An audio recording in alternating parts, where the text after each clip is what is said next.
to record it, I would so appreciate it. And I just want to welcome everybody who's here and those of us who are joining later by watching the recording. Welcome, welcome. We're doing Speaking and Writing with Shakespeare at the Heart. I'm Elizabeth Dale Dynas. I work for the Smithsonian American Art Museum. And Corinne. I'm Corinne Villetta. I'm the Associate Director of Education at the Folger Shakespeare Library and a middle and high school English teacher in my former life. And I, just putting this workshop together with Corinne, have learned an awful lot. So I'm really excited to see what we do together.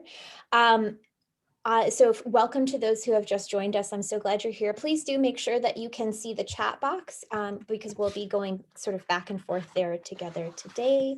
And just to restate for those of us who have just joined, or alternatively, the folks who are watching the recording, we're going to be doing a lot of work together in a fairly short period of time. And so rather than trying to ask you to do a million different things, we're just going to invite you to be super present with us and experience the pairing of a text and an artwork with the intention of kind of uncovering some important connections and ways in to the text, which is complex, and the artwork, which is sort of deceivingly, it appears to be simple, and then when we spend time with it, it becomes more and more complex. So unpacking that complexity together. So Corinne, may I ask you to show us the artwork? Will you skip ahead to there? Okay, my friends. So this is the artwork that we're going to be focusing on. We're going to be looking at one single artwork with the intention of uncovering complexity. And the very first thing I always do is invite folks to just look silently, and that includes my silence. So I'm going to just invite you to make sure that you are using your eyes like a scanner and imagine that you can touch every part of the artwork with your eyes. So do that now.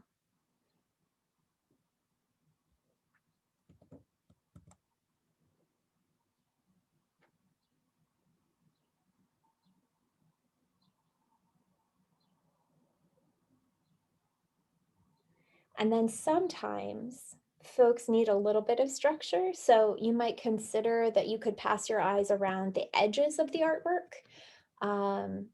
Start to ask yourself, where are the edges of the artwork? And then particularly for students who might not be accustomed to looking long at an artwork, my challenge is often, would you please look again with the intention of finding something that you haven't seen already? So looking deliberately for something you haven't already seen. And okay, my friends, so there's a feature, if you've got your screen on side by side, which you should be able to manage in your view options, you should be able to kind of drag the screen to make the image larger. And if that doesn't work, I will happily give you a link in the chat box. So just let me know. All right, so in the chat box, for those of you who can see it, or it feels large enough for you, would you please add one thing that you see? And this is a challenge to you to be able to say, this is a thing I can point to. So we're not thinking about it yet. We're just seeing things. We're not interpreting, we're just observing. So I'm going to put a header here. What do you observe about the artwork?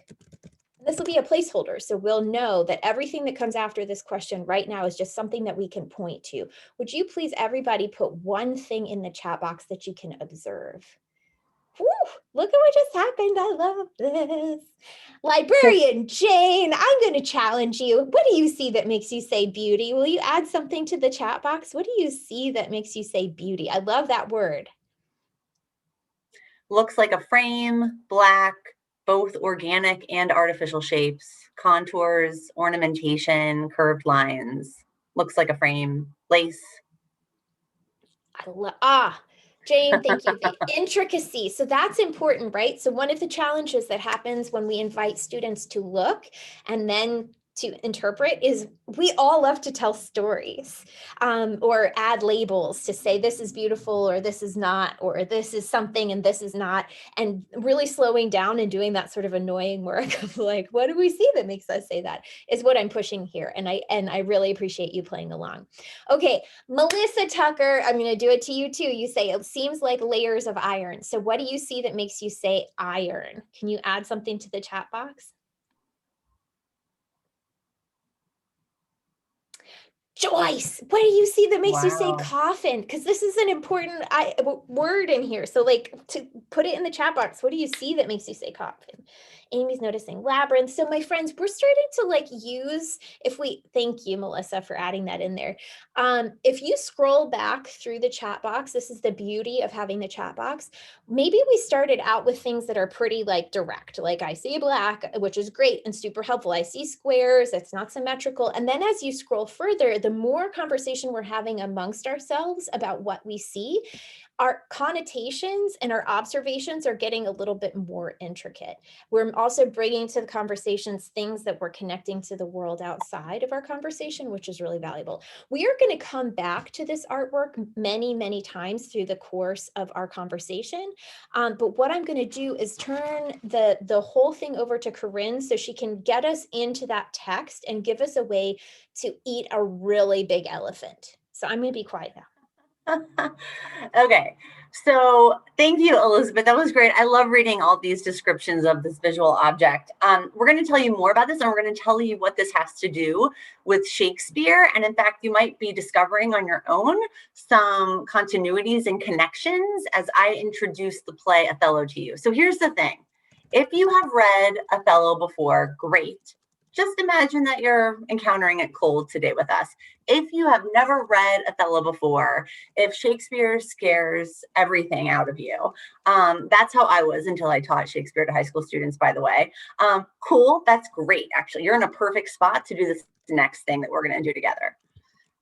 And you'll see some connections between this play. All right, so the first thing I'm asking each of you to do is to think of your favorite number, okay? Just think of your favorite number. You don't have to put it in the chat box, right? You're probably wondering, what is this woman doing? Don't worry, it will be revealed. The second thing I need you to do is I need you to unmute yourself. And if you are so inclined to show your wonderful face on your camera, it is totally cool if you have roommates, pets, family members. My toddler might Zoom join us in a moment. It is all good. This is our reality. But the most important thing is that you unmute yourself, okay? Oh, we have Marilee's iPad drawing on the screen. I love this. This is exactly what we're talking about. So unmute yourself. We're all going to talk together. What's going to happen right now is you, my dear colleagues, you are going to put on a 10-minute production of the play Othello. You don't have to know anything about this play in order to do this right now, but you do have to unmute yourself, okay? So here's how it's going to go down. I'm going to read a script that only I have, right? I'll pretend to be the narrator. I'm going to give this all to you in the slide deck and in the notes. So you're going to have this after this, so you don't need to write anything down. I'm going to read this narrator's script. You are going to see a numbered line on your screen. If it says 1, blah, blah, blah, blah, blah, 3, blah, blah, blah, blah, blah, 5, blah, blah, blah, blah, blah. That's where you go back to your favorite number. Is your favorite number an even or an odd? If it's an odd, you're going to read that number 1 line with all the other odd numbers. My favorite number is 3, so I would read odds. If your favorite number is an even, 2, 4, 6, 8, right? And so on. We're going to go up to 20. If your number is an even number, you will read the even numbered lines. It's going to make sense in a moment, okay? It's also going to be completely messy and cacophonous, and that is part of it, okay? It's a DIY messy cacophony that makes this work. Remember, our goal is just to participate together in this summary of the plot. It's kind of juicy summary of the plot, and to get Shakespeare's words in our mouths. All right, are we all ready to go? Can I see a thumbs up if you know what you're doing? Evens, odds? Awesome, okay. The play Othello begins late at night in the streets of Venice. Rodrigo and Iago are bemoaning the recent elopement of Othello, a Moorish African general in the Venetian army, and Desdemona, daughter of Verbonchio, a Venetian senator. They gripe about how much they both hate Othello. Rodrigo is upset because he is in love with Desdemona and had wanted to marry her. Iago is very resentful and jealous, maybe because Othello passed him over for a promotion. Michael Cassio, not Iago, got the job as Othello's lieutenant. Or maybe Iago is resentful because Othello, who is black, is married to Desdemona, who is white. Rodrigo and Iago wake up Desdemona's father, Verbonchio, and tell him that his daughter has run away with Othello. Wait, what hope? Verbonchio. Wonderful. And An An old old black ram ram is is your white stew. When Verbonchio finds out his daughter is gone, he is furious and runs after Othello. Even though Iago hates Othello, he is two-faced and continues to pretend to be his friend. He runs to warn Othello that Verbonchio is coming for him. Verbonchio arrives and accuses Othello of using witchcraft to make Desdemona fall in love with him.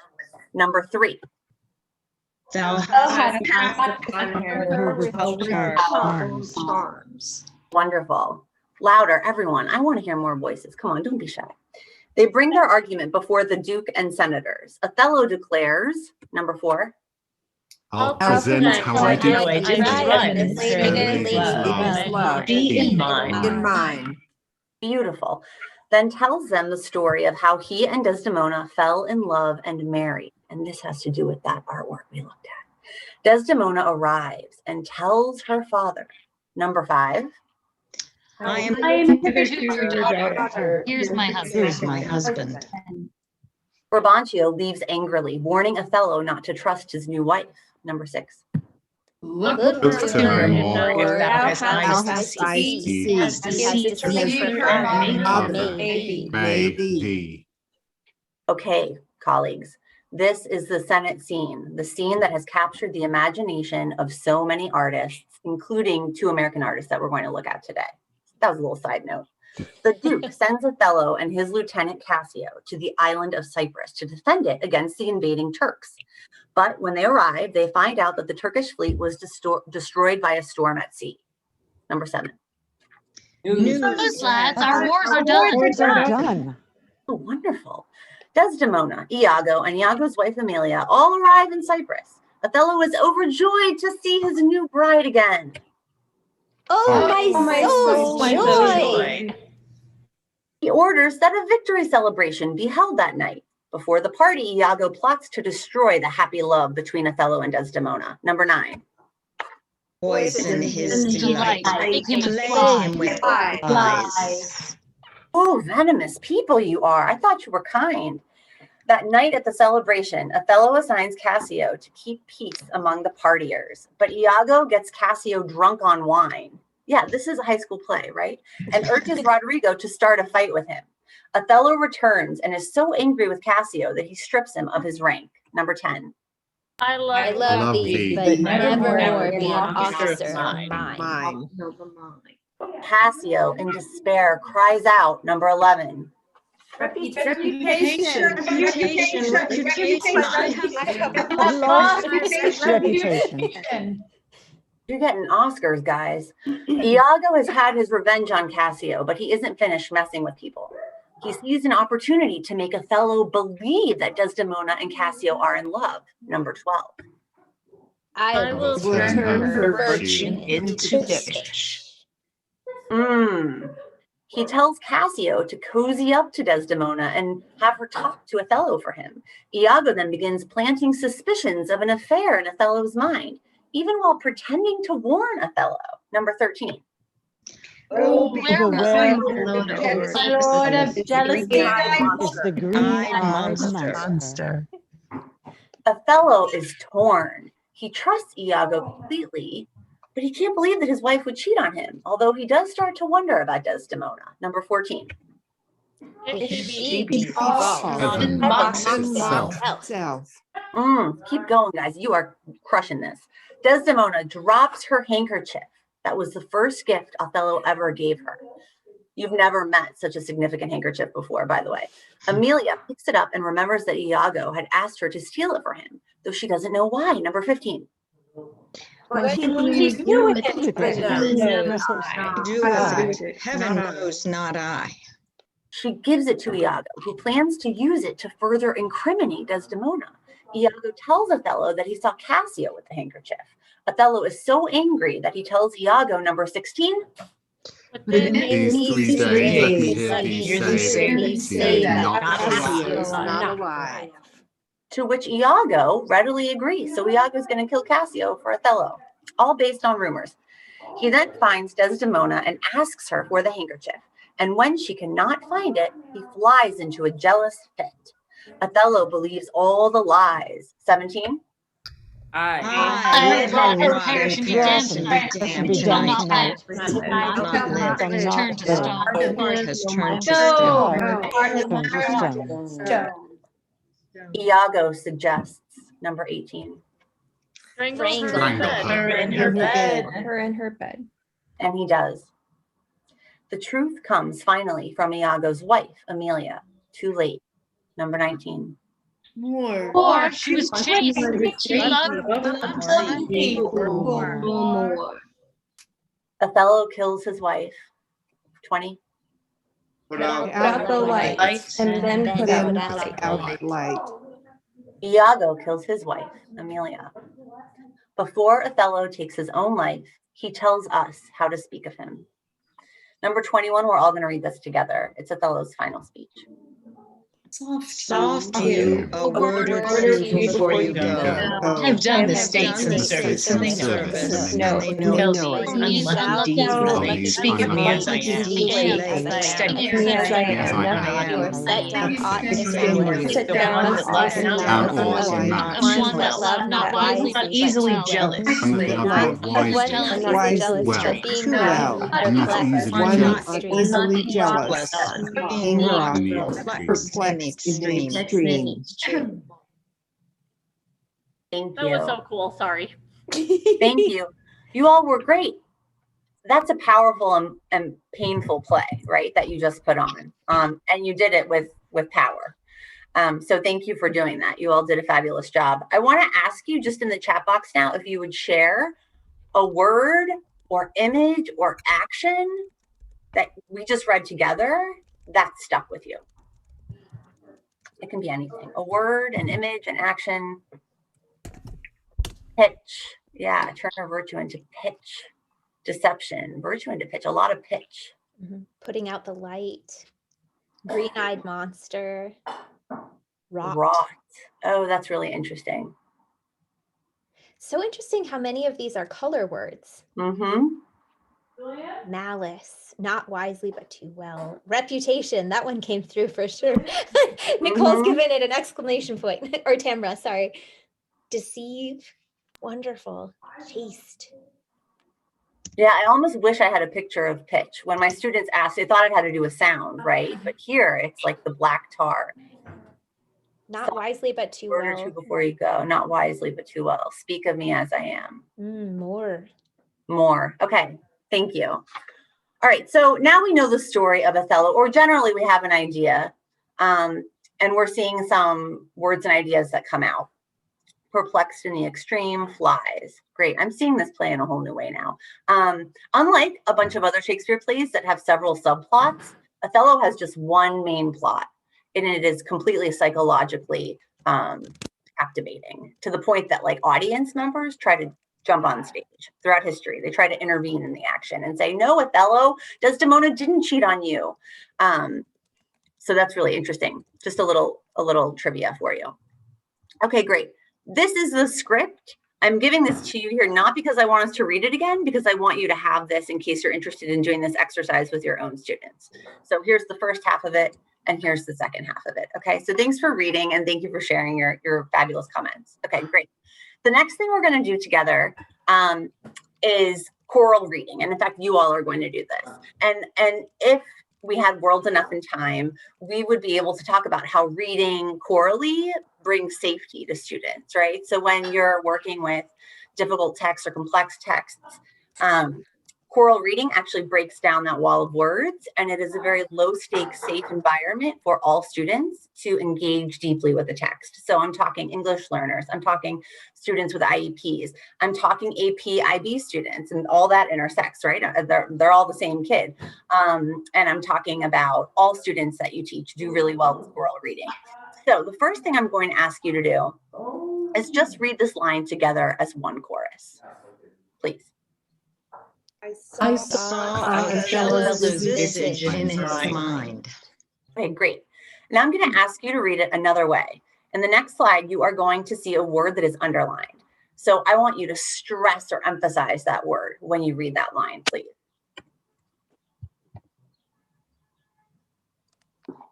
I saw Othello's visage in in his mind. Okay, so let's stop and just talk about this for a second. You're totally good, Jocelyn. I love hearing you all. What's going on here? I saw his visage in his mind. What is that? Saw his visage in his mind? His face. Image. His image? His face. His face. His face in his mind. Okay, that's kind of weird, right? I saw this man's face in his mind. Okay, let's keep reading this. Great. Now you're going to see a new phrase to stress. I saw Othello's visage visage in in his mind. mind. As opposed to where else? Other people's. Other people's. Or just in his visage, right? Yeah. On his face. Right. Right. Right. I didn't see his visage on his face. I didn't see his face on his face. I saw it in his mind. There are lots of different ways to read this, right? Okay, next one. I saw Othello's visage in his mind. His mind. What's going on with this reading? You're focusing solely on the individual and on the person who is talking rather than what they're seeing. They're making it about themselves. Thanks, Shannon.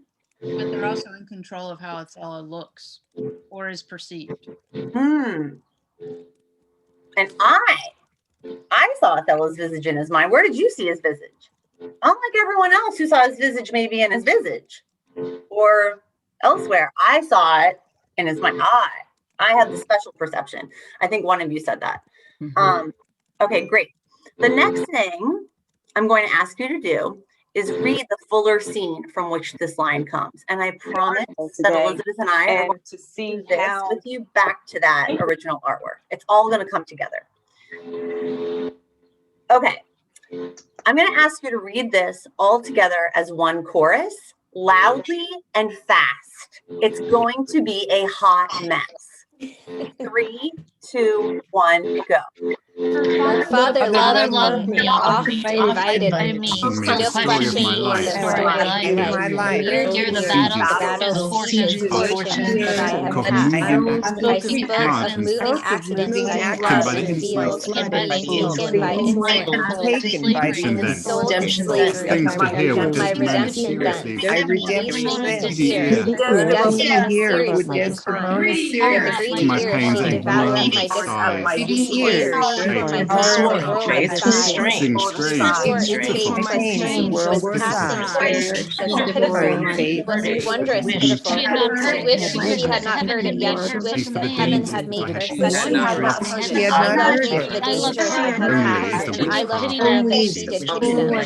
This only is the witchcraft I have seen. Here's just the lady, let her witness it. Only is the confesses that witchcraft. she If she would half confessed the that war she at would half the destruction war of with destruction in my head. Noble father, My I noble perceive father, here I do divided. perceive I here am bound divided for life and between education. I am you. hitherto I your am bound for daughter. life and As my husband, I and am so much hitherto your duty as my daughter, but mother here's showed my to you. husband. I So much challenge duty as my mother I showed to you. challenge Covering you I before make my the father. Lord. So much I challenge that I may Go ahead. profess It'd to rather adore my Lord. get it. God be with you. I have done. I had rather adopt a child than get it. Well, And I love him more, live with him, my Thomas, give excellence, my no Lord. Those visit in his mind, Love give you, honours Lord. in give his visit to the world. My Downright heart so soul deep, I'd it rather thinks tend to very pray kindly of my Lord. world. I saw who him left behind a taking multitude his of valiant violence parts and to the drive one my I soul love. in fortune's Mine. triumph. Let The me that, go dear with Lord, him. is that he left behind, not the souls of those who go to the war. The right of why I love him are bereft me. Let me go with him. let me go with him. Me go to the war, the rights for which I love him are bereft. Let me go with him. Be left behind among the very quality in my war. The rights for which I love him are bereft to me. Let me go with him. That cacophony becomes really powerful at the end there. Thank you, everybody. Thank you for reading that. Okay, I'm not going to ask you what you noticed because I'm not expecting anyone to have noticed anything. That was just about getting the words in your mouth and owning Shakespeare's language. You're going to read it a few more times because that's how choral reading works. This time, I'm going to ask you all to read this as one chorus all together in a whisper, shouting the words in bold. Okay? 3, 2, 1, go. Her father To love me, invited me, to question me the story of my life. with my life. It's a year the battles, sieges, fortunes that I've passed. Accidents by fault, taken by the insolent foe and sold to slavery. Redemption then. Here with Desdemona. Pains the world aside. Oh, my disappointment. Wonders My pains the world aside. she wished that Strange here passion, strange surprise. wondrous, Wondrous. wish him, The ain't expect a witchcraft. man me for the sieges past, and I love the tears. Is the witchcraft Noble father, I lady? Let just her witness. is The witchcraft. It is half. your daughter, her husband. Well, I can perceive here a divided. I'm bound. His two your daughters is my husband.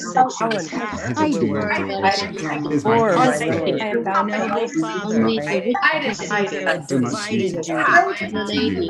I love the Lord. My father, so much I owe. I am bound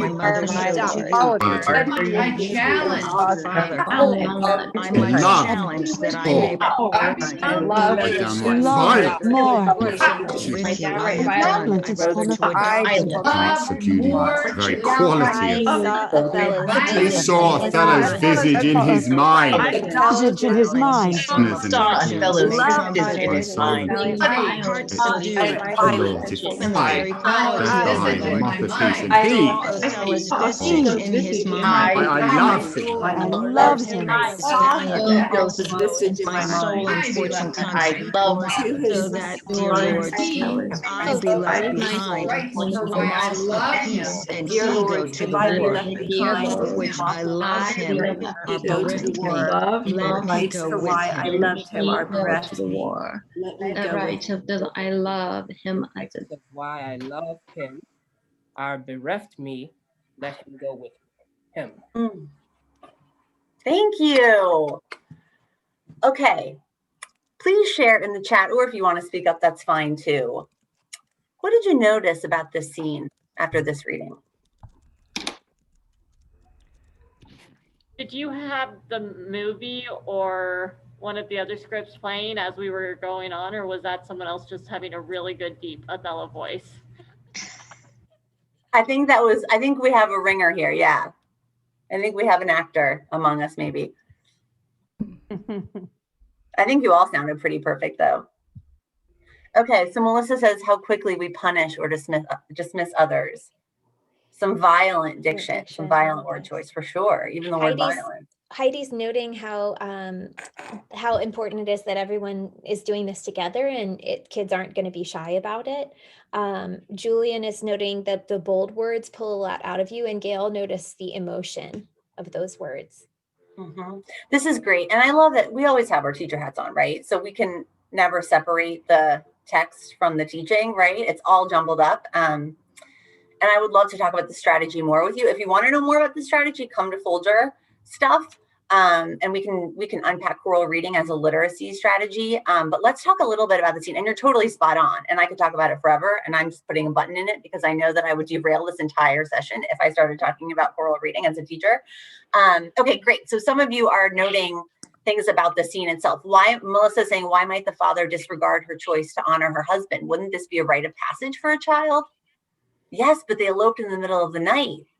And everyone here is white and Othello is black, right? So race is unavoidable here.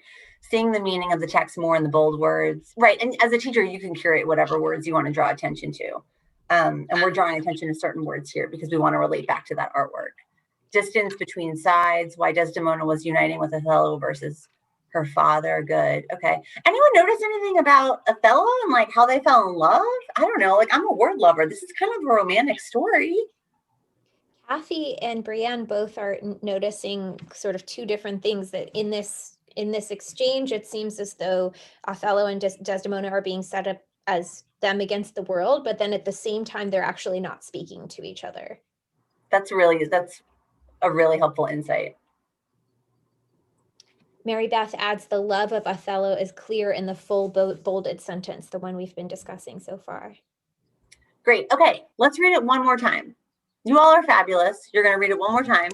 And I'm dividing you in a new way. So forget your even and odds for a moment. Think about birthdays now. Okay, so if your birthday is between January and April, you get to be Othello. If your birthday is between May and August, you're Verbonchio, the dad. If your birthday is September to December, you are Desdemona. All good? Any questions? Okay, cool. 3, 2, 1.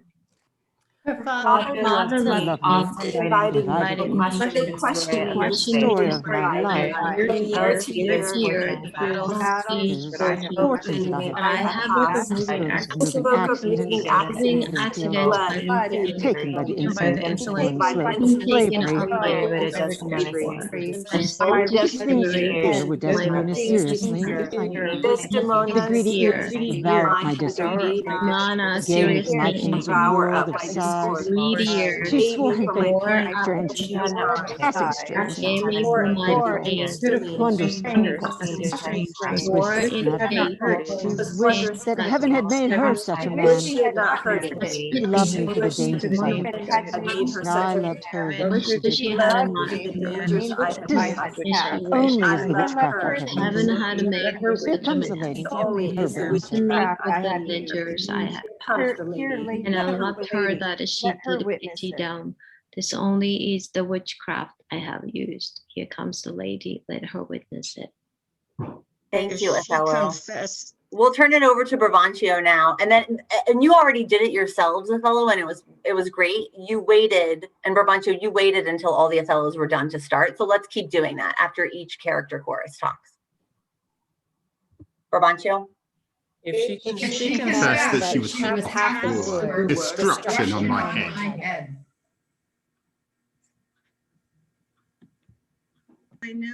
My noble father, I do perceive here a divided duty. To you I am bound for life and education. I am hitherto your daughter, my husband, and so much duty as my mother showed to you, referring you before her father. So much I challenge that I may profess to the more my lord. To the more my lord.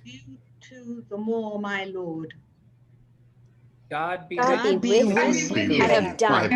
I'd rather to adopt a a child than get it. That I love the more to live with my downright violence and storm of fortunes may trumpet to the world. My heart subdued, even to the very quality of my lord. I saw Othello's my mind, and to his honors and valiant parts to die my soul and fortunes consecrate. So that, dear Lord, if I be left behind, a mock and he go to the war, and why I love him or be right, let me go with him. Let me go with him. Oh, give yourselves a round of applause. That's a tough scene. You did a great job. Okay, what did you notice about the scene this time? Perhaps some new things?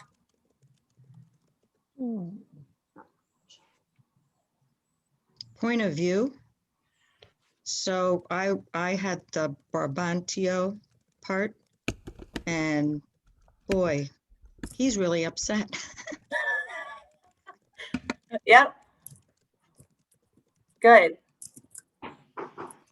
Anne is noting that she wants to go to war with him. Brianna is adding that Othello sort of says Brabantio is the one who's to blame. He wanted to hear the stories first. Noting the idea of it's easier in this case to understand different characters as listeners versus speakers.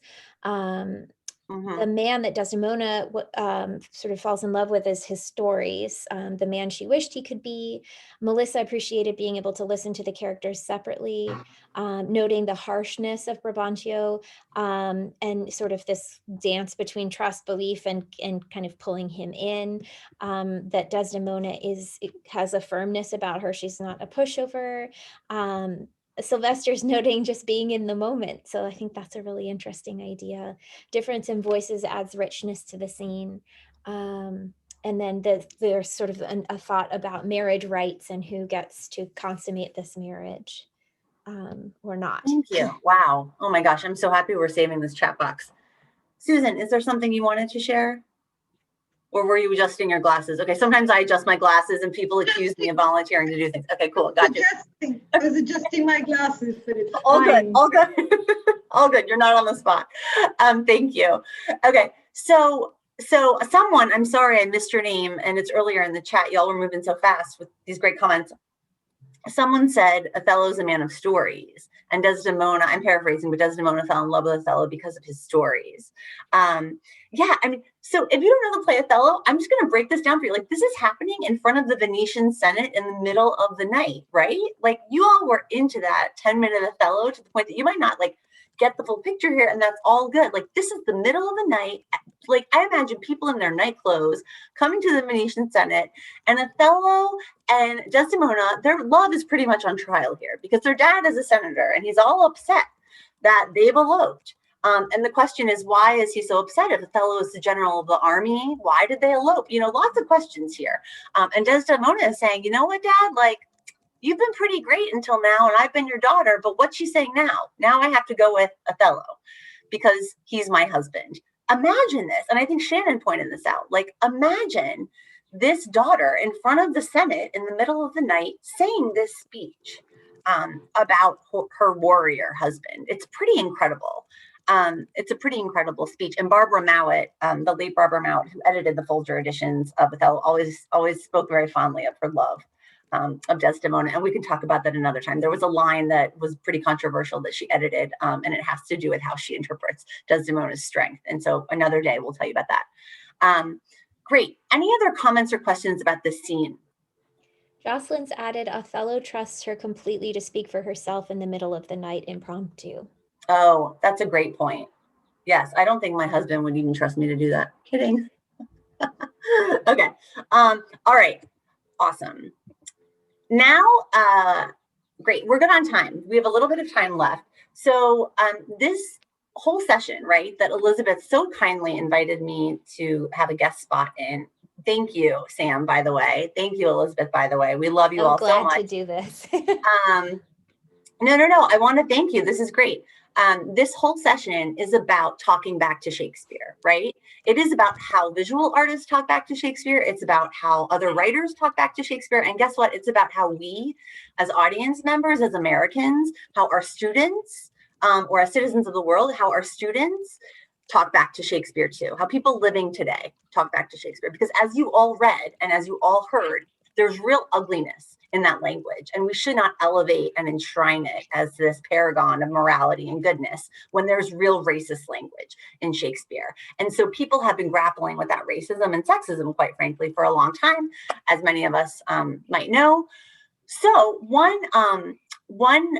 one person who has talked back to this play is an amazing playwright and actor named Keith Hamilton Cobb. And before you read some of his words, I just want to share with you that the scene that you just read, Act 1, Scene 3 of Othello, is a really famous scene. It's the Senate scene. It's famous and interesting for all the reasons that you have shared in the chat box, honestly. and more. And in fact, this is just like a little tidbit of Americana. F. Scott Fitzgerald, the author of The Great Gatsby and a bunch of other great works. I'm sorry, I can't hide my love for him. I'm obsessed with him. The only recording that we have of his voice is of him reading Othello's speech to the Senate in Shakespeare's Othello. So that's like a little tidbit of Americana for you. So Keith Hamilton Cobb is another great mind who is talking back to this scene in particular. And so what you are going to do right now is read an imagined dialogue between Iago, the evil villain in Othello. And here we have just the championship mustache photograph of R.B. Mantell as Iago. This is from the archive at the Folger. My students love this picture. They call him championship mustache Iago. But in all seriousness, we have the actor who's a character in the play, American Moor, talking back to Iago. So I want to just tell you a little bit about this play, American Moor. You can Google it after this session, and you can actually watch videos of it. But here's the official description of this play. A seasoned African-American actor auditioning for the role of Shakespeare's iconic Black hero Othello must respond to the dictates of a younger white director who presumes to understand how to maximize the Black character for believability. What could possibly go wrong? It's a poetic exploration of Shakespeare, race, and America, not necessarily in that order, okay? So right now, some of you are going to be a chorus of that actor who's auditioning for the role of Othello, and with him has all these feelings and experiences related to Blackness in Shakespeare and Othello, the character. And some of you are going to play the role of Iago, and you're going to see what they're talking about right now. So I'm gonna be quiet. I'm talking way too much. Okay, cool. So if you're an even, meaning your favorite number is an even, you get to be Iago. If you're an odd, not meaning that you're an odd person, just your favorite, you may be, I am too, but your favorite number is an odd number, then you're going to read the actor from American Moor. Okay? All right, let's go.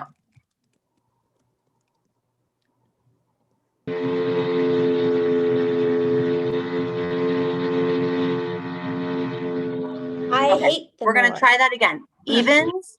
Sorry, I didn't hear any of you. So evens, you're going to read out loud as one chorus, the role of Iago, and it's that purpley orange color. And odds, you're going to read actor from American Moor, and it's that blue color. Out loud as one chorus.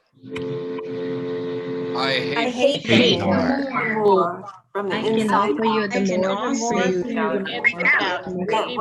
more standing before you with everything that I feel be everything. Remain whatever you see, but remain the intelligent, intuitive, indomitable, large Black American male actor. Desdemona is I am one, sir, that comes to tell your daughter and the Moor are now making the beast And now with two making the backs. beast with two backs. Desdemona no, that's a dramatic even exists. One of them is actually a thing, is a joyous revelation to her. Very seeing him standing there with child's eyes. Mark me what violence she first loved the Moor, but for bragging and telling her fantastical lies. I know what Verbonchio likes stories. I know because I know privileged white guys. He has no concept that making this warrior over his desk, like marching out his marching out its pet chimpanzee to the tricks. The Moor is of a free and open nature that thinks men honest, but seems to be so. And will tenderly be led by the nose as asses are. Noses for these men, value to them. These Moors are changeable in their wills. The truth is that this is out of this poor boy. He is frenetic and impetuous, arrogant, the precocious black child in the body of an aging badass. the more already changes changes my my poison. poison. He's a boy. Boy, My Rice was a boy. Martin was a boy. Was challenged by right truth. Oh, It's cut off at the bottom, Corinne, Yep. so there we go. And his His dreams, dreams, because that's what boys do. is a Tis I strain strain at the bonds of decorum to challenge you now. thank you. Okay, so obviously, American More is a really powerful, direct play that is talking directly and candidly back to Othello.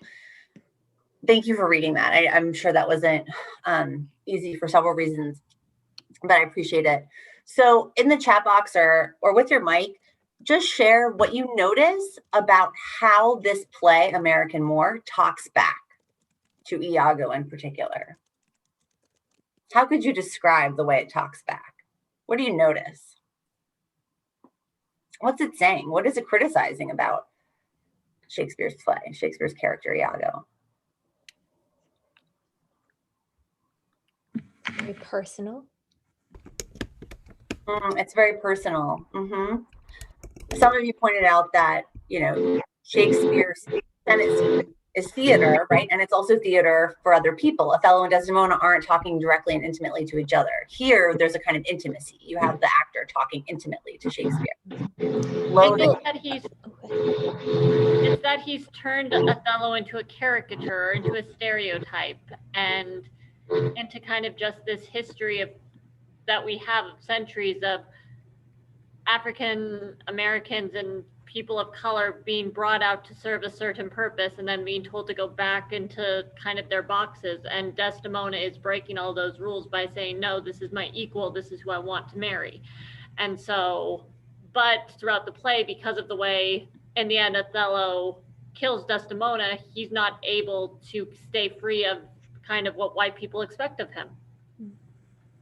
Oh, good. Okay, good. Thank you. So when you say Othello is a caricature, you mean Verbonchio is making Othello the character? Yes.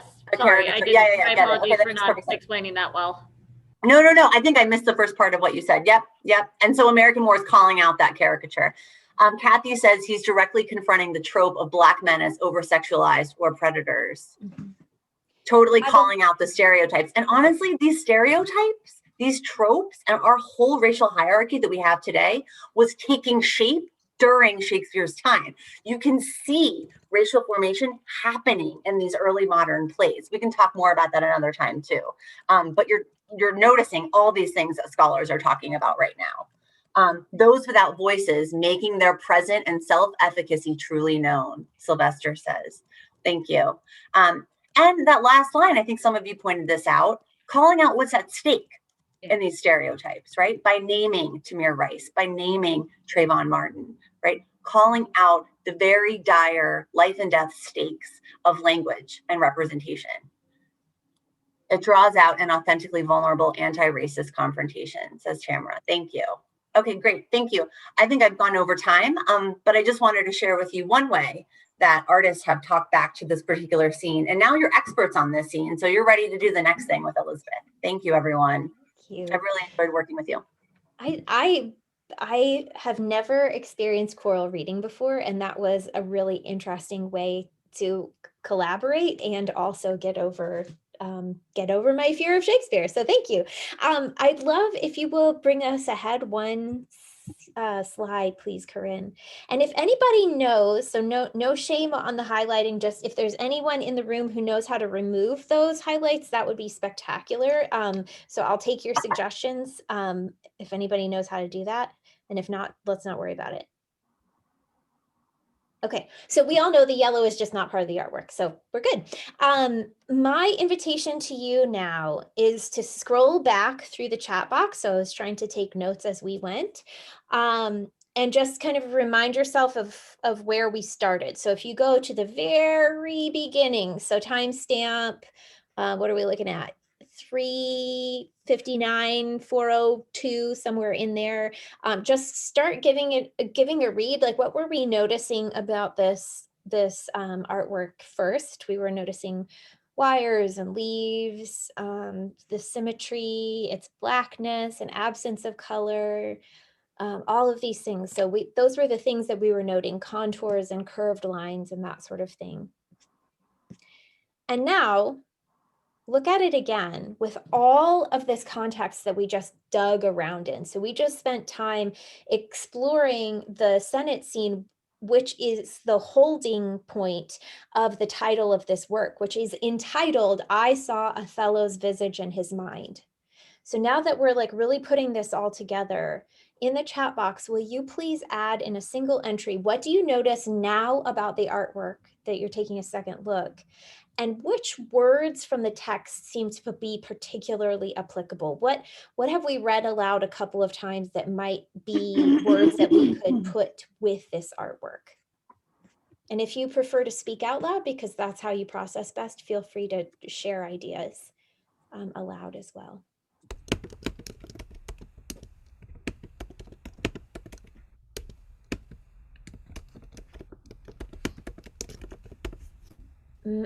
So Heidi says layers. a closed box. Anne says like a shield from his military history. Abby says there are deep, strong layers of beauty. Tamara says layers of frames within frames. Shannon says layers of a coffin trapped in a cage. Wow. Gail says never ending, around and around I'll go. Kathy says strength. Layers of darkness and deceit. So interesting, right? So we have some new connotations that are being brought to mind when we start to connect with a text that we had that big, beautiful elephant, we figured out how to eat it, and now we're going to start trying to apply these complexities to what might seem at the first to be a fairly simple artwork. So this word layers that we're bringing out over and over again in the chat box seems really important. Is there anything else that you want to bring out, Corinne, that's like that you want to highlight or amplify right now? No, I think I love listening and reading. Awesome. Okay. Elizabeth's adding the idea that maybe at first you thought of it as a shield, but now perhaps another way to think of it could be like a mask. Kathy's adding that she thinks the title matters. It's what Iago thinks he sees in Othello. Now, wait a second. Who said I saw Othello's visage in his mind? Corinne, double check me because I want to say it's Desdemona, but was it Iago? It is Desdemona. Y'all have read a lot of Shakespeare characters today. Yeah. So it's Desdemona, Othello's wife, who says, I saw Othello's visage in his mind. So interesting. So thank you for sharing this all the way through. Is it a mirror? Is it glass? Can you look all the way through it? Okay. So friends, we're already starting to get into that space of being curious. So if you want to just log your wonders right now, if there's anything that you're really like burning to know, drop it. That question in the chat box. Heidi has added in We Wear the Mask by Paul Laurence Dunbar. Like what a wonderful connection to the Harlem Renaissance. But any questions that you want to just log right now for yourself in the chat box, please add that in. Oh, is it an object, a photo, a painting? What is it? We want to know what it is. Love it. Okay, beautiful. It is black glass. That is true, Shannon. Thank you. So the artist's name is Fred Wilson. And as an artist, he is a conceptual artist. So he does a lot of different work with a lot of different mediums. And amongst all of those different forms of expression, he has kind of a core question, which is, who are we? How are we perceived? What are the preconceived notions? What is the reality of who we are? I have had to deal with this all my life. It comes into my work in many ways. So these questions, who are we? How are we perceived? What are the preconceived notions? What's the reality of who we are? He's bringing to this work, and he's chosen specifically to explore Othello as a play in a series of artworks, but we're just going to zoom in on this one that connects us with Desdemona and the way Desdemona is expressing her understanding of her husband. So, Corinne, if you'll zoom ahead one, please. What I wanted to do was not speak for the artist, but rather have him speak to us. And as he does, would you jot down any words or phrases in the chat box that seem important to hold on to? So words and phrases from the video. Just go into the chat box, okay, as Fred Wilson speaks. Great. Are you ready now, Elizabeth, for me to play it? Okay, Yes. thanks. And I didn't hear it yet. I think it skipped ahead. Hold on, I'm sorry. That's okay, that happens.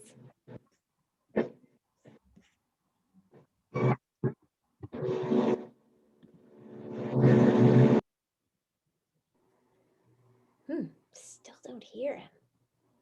Can you hear it? No. Okay. Would you like me to try? Sure, I can. You know what I can do? You need to share the sound with us. Yeah, when you go to share screen. When you go to share, you need to share the sound so we can hear it. It is such a gift to have teachers in the room who are just like, this is how you I solve know. problems. Thank you. It's Thank you, so everyone. I awesome. promise we tested this earlier. We did. Elizabeth, would you like to try? Sure, let's give it a go. Thank you. I promise we did a run through and it was flawless. It was amazing. We were so good. All right, you know how it is. We've all done that. Every single one of us 1,000 times. Yes. All right. Let me see if I can I need to get to sharing my screen. Let me just get over there real quick, friends. Share screen. I'm going to go here. I'm going to go here. Hopefully you can see the screen now, and I'm going to press play and we'll see what happens. Beauty, beauty, beauty, beauty. I'm really interested in beauty. I'm interested in beauty. If you think of beauty as an ultimate visual experience, but I'm also interested in beauty in that it can hide meaning. The world is complex, and often we try to separate out all these experiences. This is beautiful, this is ugly. This is a beautiful experience, that's all it is. There is no meaning, or the meaning is not important.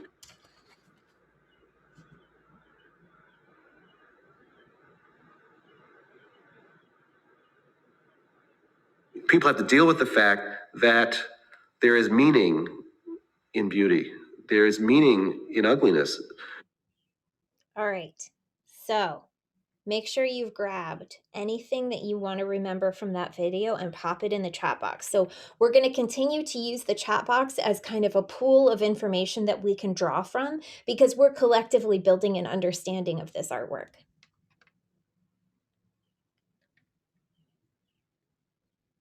Man, beauty and ugliness seems to be really hitting home, probably why they titled this video the way that they did. What I'll add is that Fred Wilson as an artist was reflecting on the play that we have been investigating together, and particularly the character of Othello. And he said, for Othello, largeness, beauty, and power together form a double-edged sword. People are afraid of power. So now we have this artist who is grabbing onto some really big ideas about beauty and ugliness, as we saw in this video, who's grabbing onto this idea of power and fear and largeness and taking up space.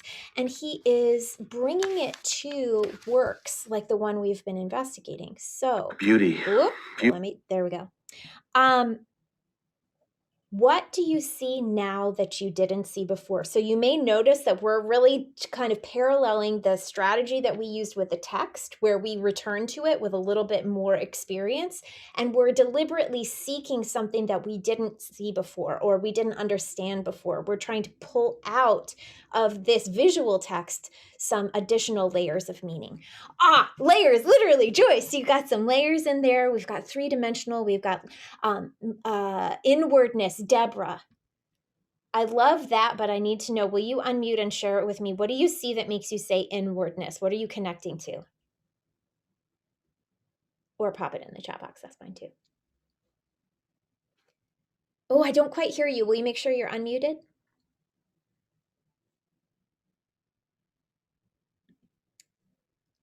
Oh dear, Deborah, I can't hear you still. Oh, drat. Would you mind just popping it in the chat box then? Thank you. hiding behind layers. Kristen says, finally, this is what I wanted to see. So we've got this kind of 3/4 view, like what we get to see it a little bit more. Corinne is noting that she can hear you, Deborah. Let me try plugging in my headphones and see. If that helps. Will you try again and see if I can hear?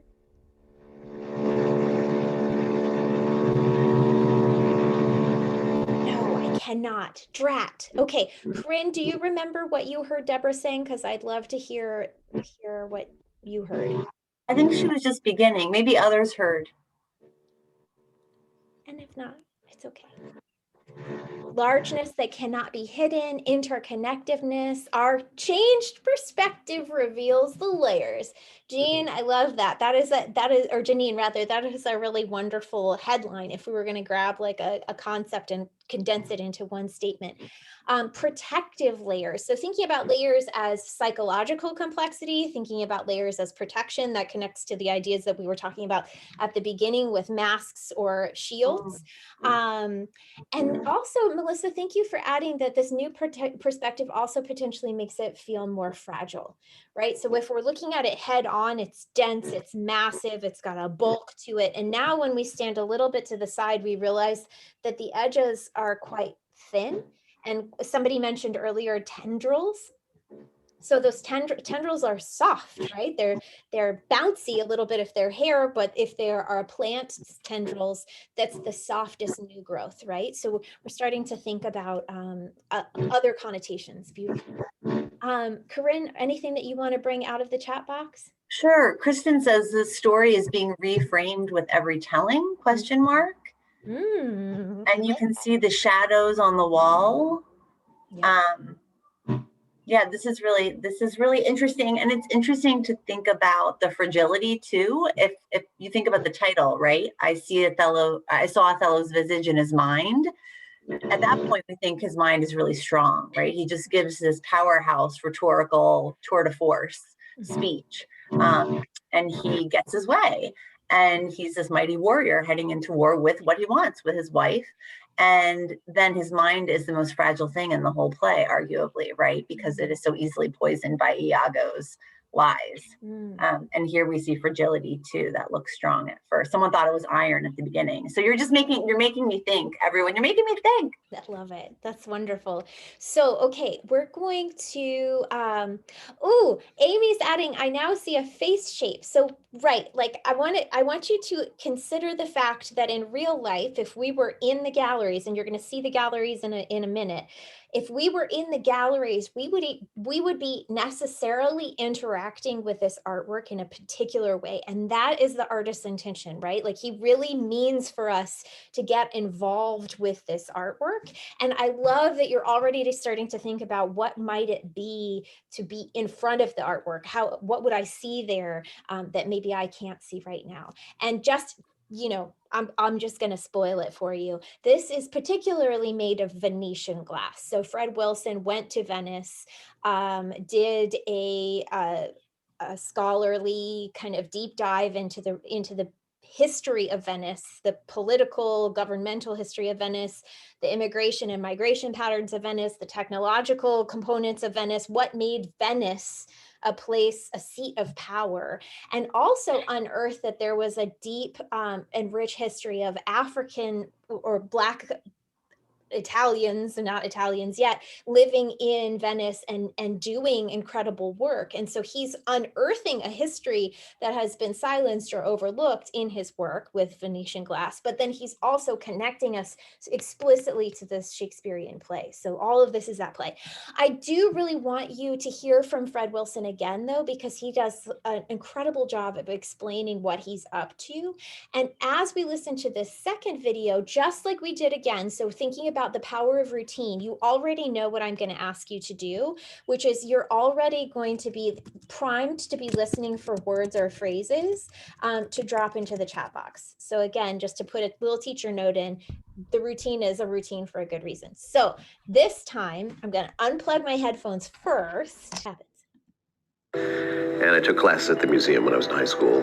And so the metropolitan of all museums. And so it's that big museum has never intimidated me because I've sort of known the inside and outs of it by being in classrooms and other parts of the museum at different times of the day when the museum's closed and such. So I've always felt comfortable in them. So being so comfortable with the place, I noticed all the important things about it, but I also noticed the problems that they had and things that they seemed to be ignoring. It became really important to me to speak about it. And the best way for me to speak as an artist is to make art. Some of the early things that I was doing is making these fake museums, these little installations of things that I collected, but seemed like museums if you went into them.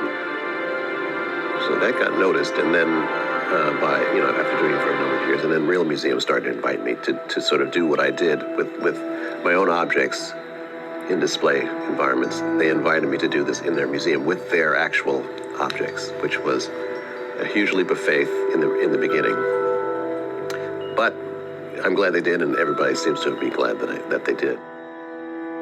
So it's a very different process than an artist in a studio. When I'm in my studio, it's all within me. It's all things that I'm thinking about within me, and things that bubble up for me are issues that perhaps were deeply buried, or just issues that affect me today, and that's where the work comes from. So it's really great to have both these kinds of work.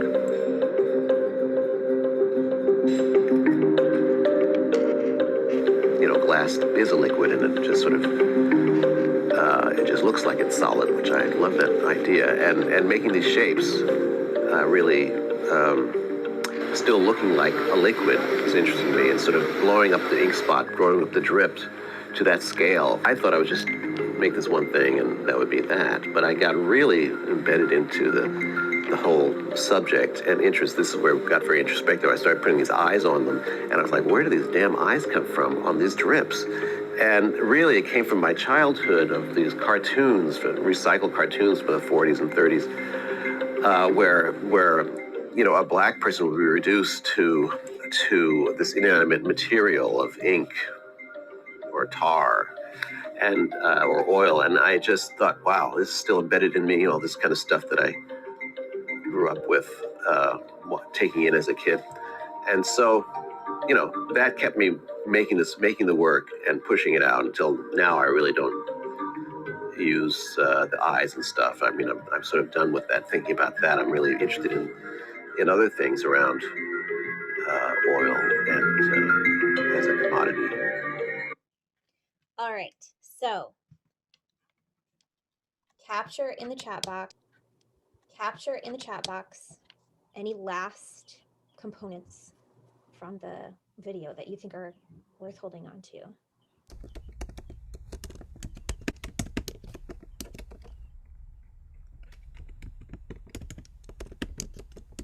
And then if you've already added your things, just scroll back and take a look. What did other people write about, so that you're capturing kind of the things that are resonating? If you were with students, you might ask them to look for trends or commonalities. Is there a theme that's arising from the things that we noted?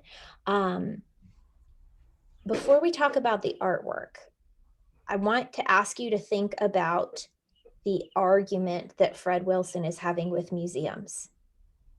How does this parallel what we've already done in this session? How has the actual structure, the invitation that Corinne invited us into to make a hot mess of Shakespeare, like how are Fred Wilson and this way of making sense of a text working together, or what commonalities do you see? Feel free to unmute and just share out loud or drop it in the chat. Ooh, Tamara's using the word disrupting. I love it. Shannon is noting that Fred Wilson is talking back to Shakespeare in the same way that Keith Hamilton Cobb was. Speaking back to the Met is like speaking back to Shakespeare. So when we start to think about these places, these people that we hold with such reverence, we start to realize that there's some code happening in there, right? About like what is elevated, what is held up, and what is left to the side. And these canonical works, whether they're the things that are hung in the Met or my museum, or the things that appear in the library of every university, these things are things that we can actually speak back to. So we see that overlap there. Beautiful.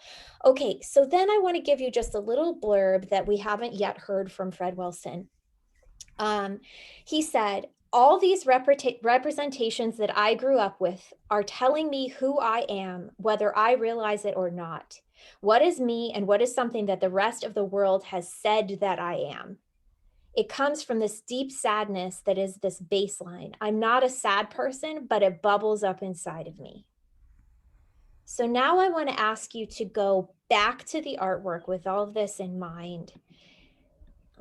I keep doing it. So now you see it. Now you see the way that it's hung in our galleries at SAM. What new ideas do you have either about Othello, the idea of speaking back to Shakespeare, or about this work that we've been looking at so carefully, which is called I Saw Othello's Visage in His Mind? What new ideas do you have? Susan, jump in. Yeah. Yes, no, I was trying to connect both the artwork with Othello, and it sort of comes up. I find that the work is this piece of work is so intricate, so frail. It's very much like a labyrinth. And then if I connect it with Othello, it's very much, when you get into a labyrinth, it's very difficult to come out. And I think this is what happened to Othello in his mind. It's like he went into this labyrinth because he is deep inside, he's frail, and it was very difficult for him to come out.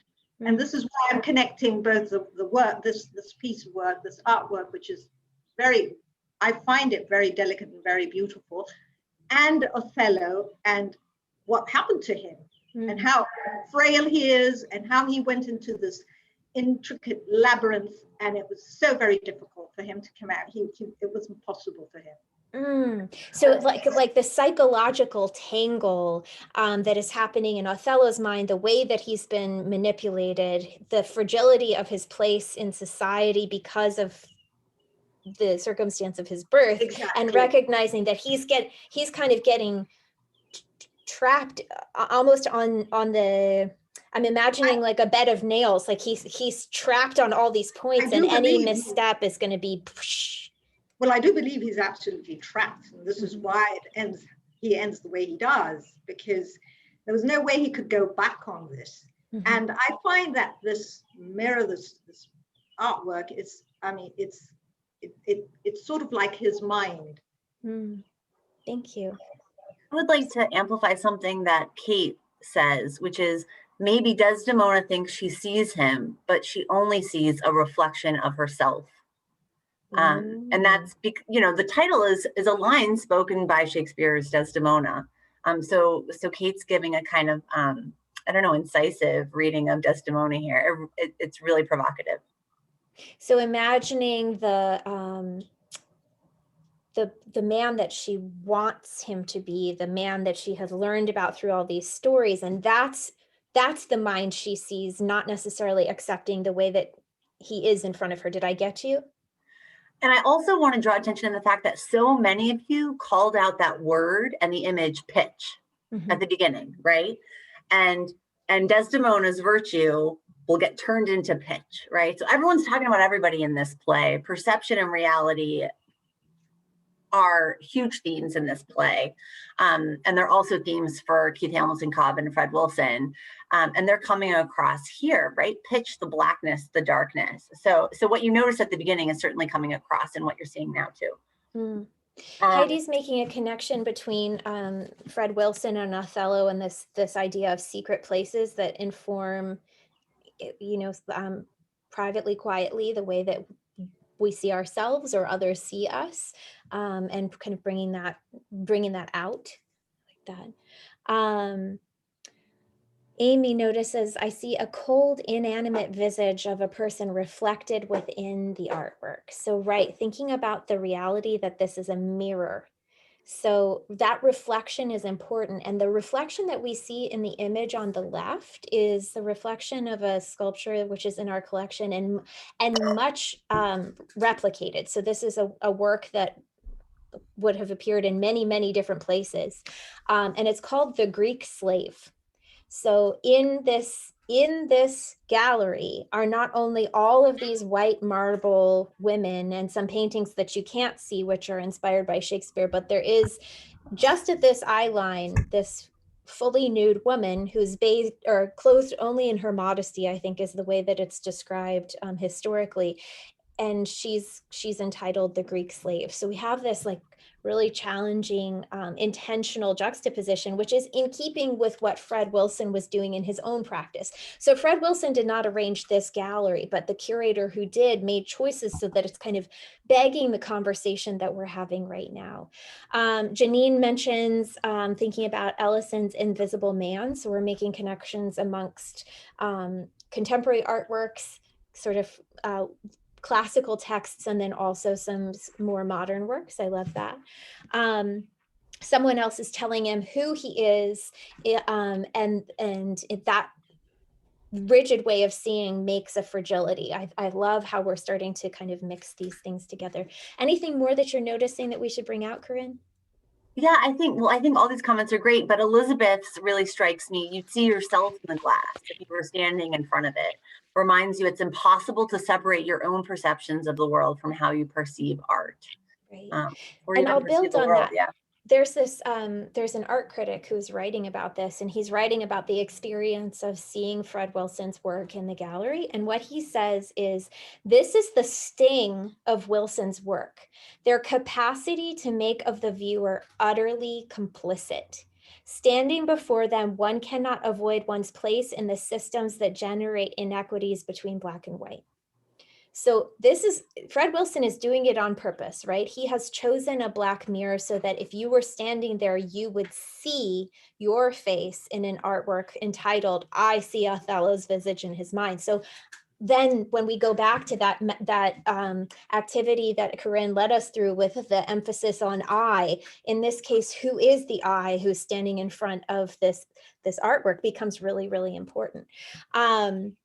Melissa, I don't know which, I didn't take that down, which art critic it was, but I'll follow that down and follow up with you. It's on hyperallergic. Okay, so let's go back to Desdemona's speech. Let's go back to this title, I Saw Othello's Visage in His Mind. What connections are we starting to make between that speech, the speech that she's making about her husband, and the way that this is exhibited, or the invitation that this exhibition is issuing to us? What connections can we find between those? Let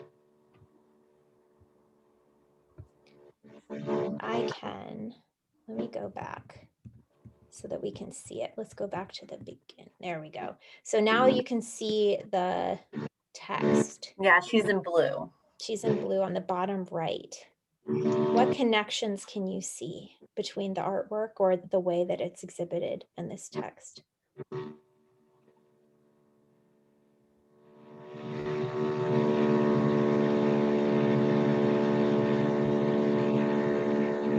Kristen says his valiant parts. Yeah, the parts.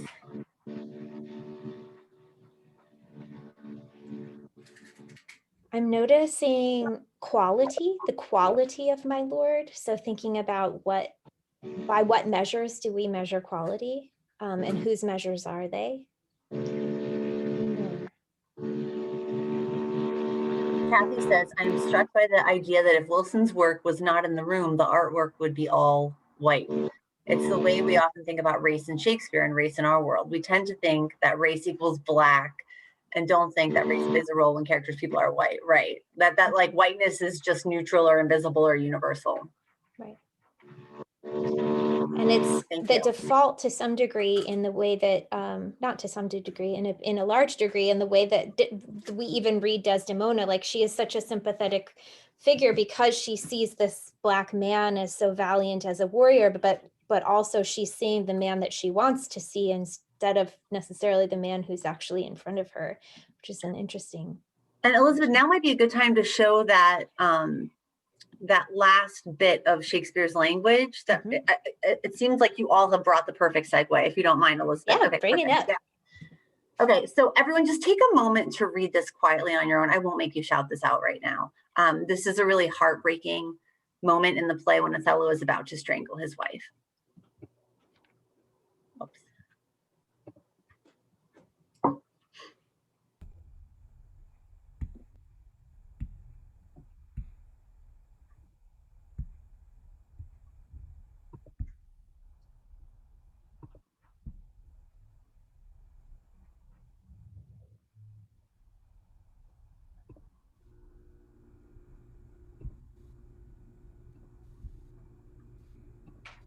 When I read this, Corinne, I hear it through my ears and my experience, just desperation.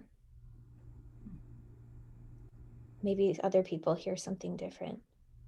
Well, and thinking about that gallery. So I'll just share, as you all are thinking and chewing on this, the first time I saw this Fred Wilson piece, it was in person, and Elizabeth, you showed it to me. And I was so confused by what it was. I felt like I'm the smart person and I should have an answer for what this thing is, that I was just looking at the mirror the whole time. And I thought, well, I need to come back another time and actually like really spend time in this room. So I did, I think a couple weeks later. And that's when I sent you, Elizabeth, those pictures that I took when I realized that all those white marble and alabaster nudes and portraits or busts were in the other parts of the gallery. And I thought, oh my God. And then I saw my face and I was like, oh my God, this thing has taken on a whole new meaning for me right now. Like every time I come back and look at this thing, I have a new experience. And in thinking about that gallery, I could not help but hear this line from Othello, right? The reason he won't stab her, right? Or do something that would create gore is because he doesn't want to scar that whiter skin of hers than snow, which is as smooth as monumental alabaster. Yeah, Heidi just noticed the monumental alabaster. I mean, it's haunting in that room. Corinne, don't you think that that's because the world he's grown up in has projected that to him, right? That's valuable. And I keep thinking about the line that she says, and I don't know it exactly, but that he says, she loved me for the dangers. She wished that they were mine. I wonder if he's selling her short, like if what he's like no other man that she's ever met. And maybe that's the kind of person she is, right? Like she wants the danger. She wants the risk. She's not following him around, but she's an equal partner. And the way that I always think about Juliet as being one of Shakespeare's strongest women because of all the things she stands up to. It's huge that she stands up to her father in this time when she really has no right to do so. And she's already married him without his permission. I mean, I wonder if Othello sells her, if he's judges her, through sexist lens in the same, I don't know. Well, I just love that this juxtaposition of works and then also the juxtaposition of the gallery is inviting these questions, right? We could talk about these characters, especially Shakespeare's women, for forever. Right. But one thing that is unavoidable here, and I think Fred Wilson makes it unavoidable, at least from my perspective, is the physical, right? The material. And so, yeah, Desdemona, you can say you saw it in your mind all you want, but you also saw his visage. And I'm guessing that he might have been like the Duke of Hastings to you, right? In the way that a lot of people talk about the Duke of Hastings today, right? And in Bridgerton, I'm talking about. Much has been said about this. And at the same time, right, there's at the same time in American More, Keith Hamilton Cobb's actor talks about Desdemona being as strong possibly as her Othello. And maybe she's attracted to his physical appearance, sort of like what you were saying, Kathy. Maybe she's attracted to his physique and not so much to his stories, or maybe she's attracted to the rebellion that this is enacting. We don't know, right? We're not inside of her mind, but what we can do is imagine all these asides for sure. There's no single right answer. Great. Thank you. So I wanted to give you all a chance we're going to have to move quickly. I apologize. I just want to be respectful of your time. A chance to do that speaking back. So in a very quick way, this is not a full activity at this point, and I would offer it to you as just the starting point. But really quickly, recognizing that we have this wealth of information, this pool of ideas, in addition to the things we've spoken out loud, going back to the chat box and looking for something, an idea, a concept, a theme, something that's like bubbling up for you, since we've started to use that language from Fred Wilson. And once you've found it, just spend a couple of minutes thinking about, why does that matter to you? So why does that theme that you've discovered actually matter to you as a person? And then if you wanted to say something back to Shakespeare about it from the perspective of you in 2021, what would you start to say? What would you want to say to Shakespeare about that theme, that issue, that idea that has bubbled up? So I'm going to put on a timer. We really have such a short time. My apologies, but I'll put on a timer for just 3 minutes to just get a sense of what this might be like. And if you'd like to share your thinking in the chat box when you get to that writing part, feel free.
So just as a time management, we've got about 1.5 minutes left.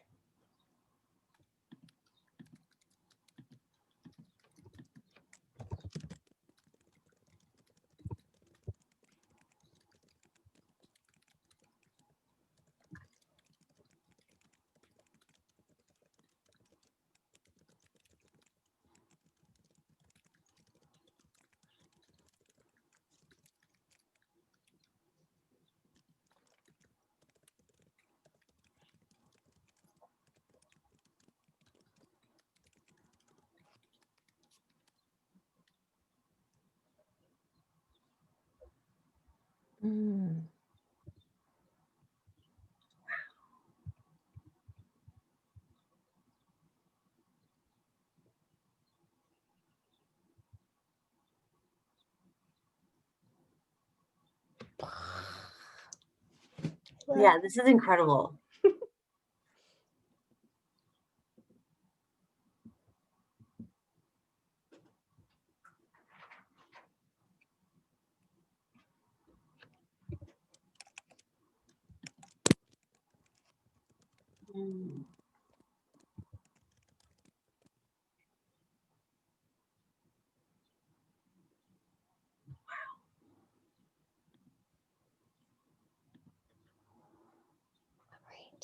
So we are out of time for this part. I just want to honor the fact that I asked you a giantly huge question and then I only gave you 3 minutes. I hope that it has given you some food for thought. I love the ideas that were coming in the chat box, and I'll encourage you to read them through and recognize that whatever thinking you did right now that was just starting to identify something in this conversation that was valuable and relevant to you is an important part, as we know, for anybody's learning, is to find something that we can hook and hold on to, because we say, oh, this was a 400-year-old play, but there's something in here for me.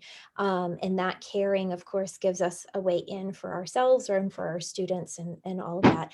Corinne, you came up with a really wonderful closing activity. And I'm going to just say to our participants today, thank you so much. There will be the recording in the Google Drive folder. I am delighted to send you a certificate of participation. And I'll follow up with all of this in an email. But Corinne, what was the closure that you wanted to offer? Sure. We would just love to hear from you one word that for you sums up this afternoon or morning or evening, whatever it is for you that we spent together. Sum up this experience in just one word, please.